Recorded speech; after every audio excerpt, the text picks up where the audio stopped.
Judgment in the appeal, the Queen on the application of Wang Yam and the Central Criminal Court and another. Lord Mance will explain the judgment of the court.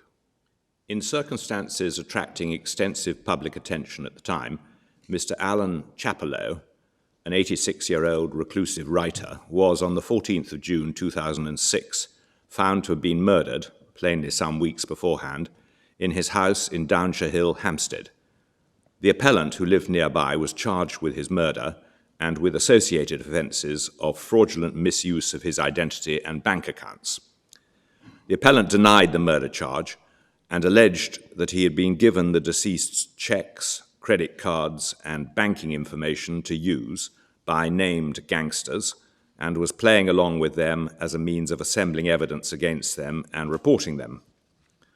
The Crown applied in the interests of national security and for the protection of witnesses that the trial, so far as it related to this defence, take place in camera, in other words, with the public excluded and with a prohibition on public disclosure in respect of that part of the trial. The judge, Mr. Justice Ouseley, made such an order, later extended to the entire defence case. The Court of Appeal in January 2008 upheld the order after considering the in-camera material.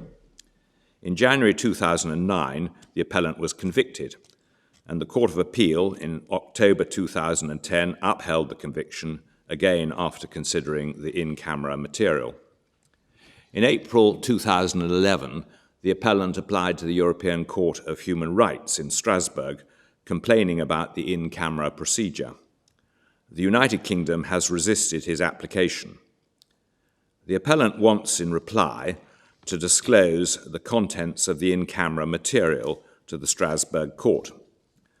The Foreign Secretary, then the Right Honourable William Hague, issued a certificate that this would involve a real risk to an important public interest and attached a closed schedule explaining why. After further reviewing the position in this light, Mr. Justice Ouseley ruled that such disclosure was and should be prohibited.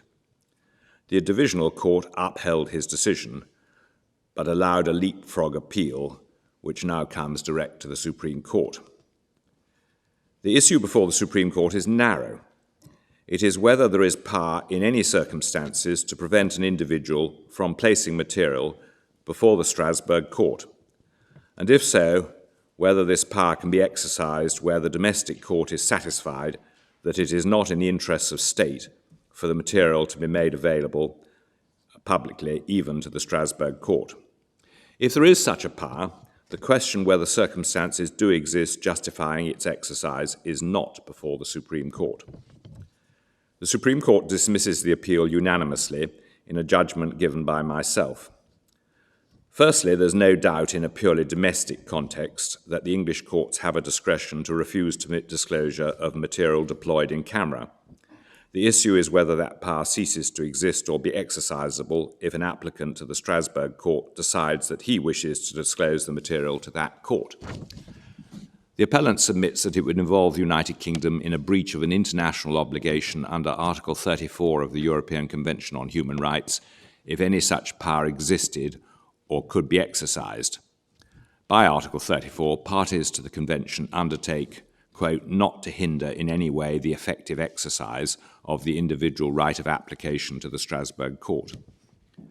The Supreme Court does not accept that the judge's order involves any such breach of the United Kingdom's international obligations. The English courts have repeatedly held it necessary and fair to hold part of the trial in camera.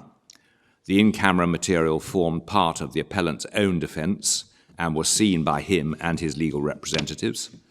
The suggestion that its publication would have advanced his defence has been rejected as implausible. If any court is to reach the conclusion that the United Kingdom is in these circumstances in breach of Article 34, it must be the European Court of Human Rights and not the English courts.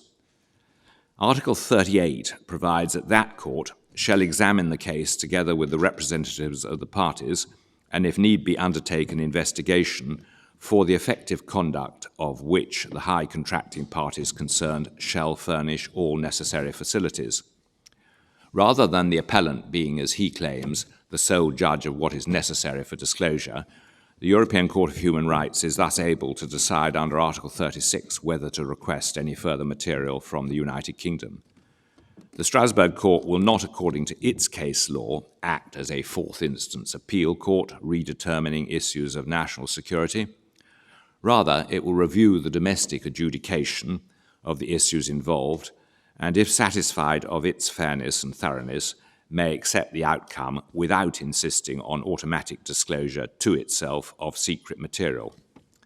It will then, after any such review, be for the United Kingdom to consider its position further in that light.